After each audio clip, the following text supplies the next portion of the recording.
Hello everyone! A day in our lives as a married Korean and Filipino couple here in Japan. Hi, it's Mrs. Won again, back for another mini vlog.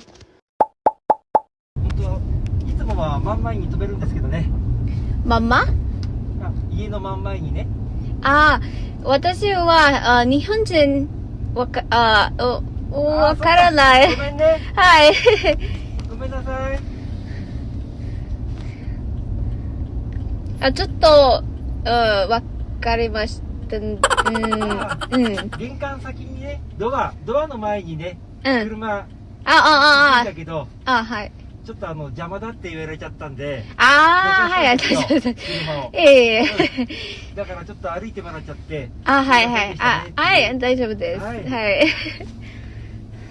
Ay nako, yun lang yung sinasabi ko. Napalaban tuloy tayo sa ating Nihongo skill. Diyos ko Lord, sa ilang years na akong nakatira sa Japan ako. Nihongo wakaranay pa rin ako. Ewan ko ba, parang pinipilit ko talagang mag-aral ng Nihongo. Pero oh my gosh, wala pa rin. Pero ikaw ba naman makapag-asawa ka ng Korean? At saka yung work ko dito is English. Kaya wala akong chance. But anyway, yun na nga. Fast forward, nandito na tayo sa hospital.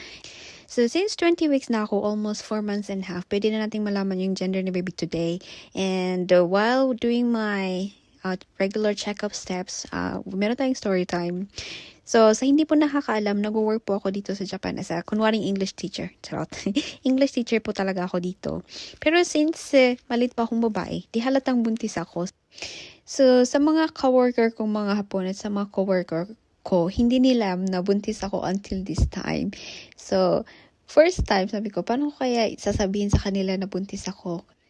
Lagi ko pa namang inaaway yung manager ko. Kaya sabi ko, oh my God, paano ko kaya ito sasabihin? Tsaka alam nyo, maritis din yung mga Hapon, no?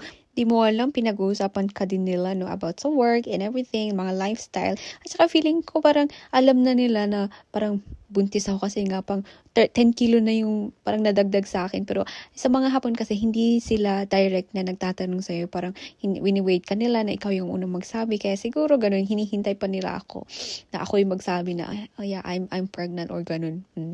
So anyway, back to the video. So regularly nila chine-check yung heartbeat ni baby. Then after that, ultrasound. Pagkakita ko sa ultrasound ng anak ko, parang feeling ko parang may nakita akong stick at saka mahaba yung legs niya.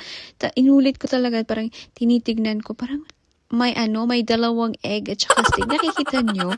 Kaya sabi ko, meron na akong feeling na siguro lalaki to. But for me, boy or girl, it's okay. It's a blessing. I love my baby. At saka sabi nila, pag lalaki kasi, wala kang morning sickness. Which is, nung first trimester ko, wala talaga akong naramdaman na mga headache or vomiting. Yung lang, ayoko talaga makaamoy ng putok or amoy ng paa. At saka pag sinabi nilang lalaki, magalaw daw. Tingnan nyo sa ultrasound. Ang galaw ng anak ko, lagi pag nag-ultrasound kami, lagi siyang gumagalaw, kahit nasa tiyan ko. Kaya sabi ko, feeling ko, little like 70% lalaki siya. Ganun. So, yun na nga. Today, yung doctor ko, sinulat yung gender ng anak ko. Pero, hindi niya pinakita sa akin. So, nasa akin na yung paper. Hindi ko lang na-videoan kasi nga bawal. And, at saka pala yung hair ko dito, ang haba. Kasi sabi nila, pag buntis ka daw, bawal magpagupit. Kasi nga daw, mahihirapan ka.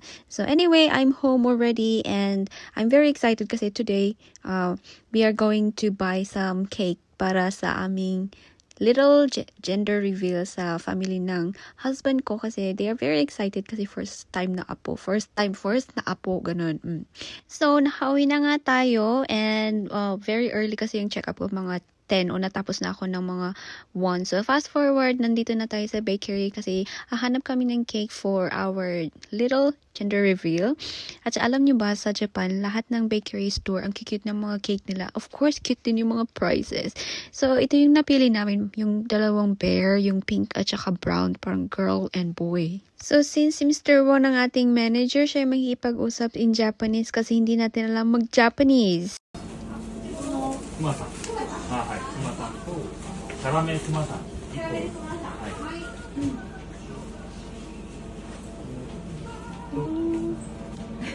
It's okay? はい。一旦これで。こちらでよろしいですか。はい。お持ち帰りお時間のどのくらいでしょうか。30分くらい。はい。お早めに冷蔵庫に。こちら。ありがとうございます。おはい。Kuya mo.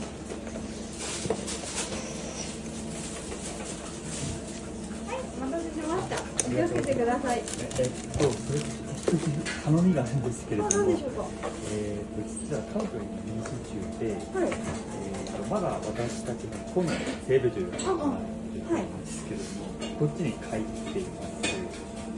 で、もしこれ自分で、そのセール中に言って、豚にとここだったら青の子、今の子だったらこれを入れてもらいます。できれば、もしできなかったら大丈夫です。このバフルなんか中にはいはい。あ、できますか。あ、できます。ちょっとお願いしたい。はい。じゃちょっと見ない方がいいですね。じゃあ。はい。あ、こっちだ。これはここ。入れたらどうすればいいんですか。入れたらここに入れて、これだけこうしてください。これは入れたら叩けばいいんですか。はいはい。ここに入れて、これない方が分かっちゃうんです。全部入れて、ただ表示してください。全部入れて。どっちか入れないですか。はい、大丈夫です。ちょっと待ってください。はい。それだけ。はい。O, diba? Inabala pa namin sila. Pero, ang babait talaga ng mga Japanese. The service here is really best. And if you're customer, you can get the best customer service in Japan. So, while waiting, yeah, this is us while waiting for our balloons. And anyway, for the continuations for the next video. Thank you. Bye-bye.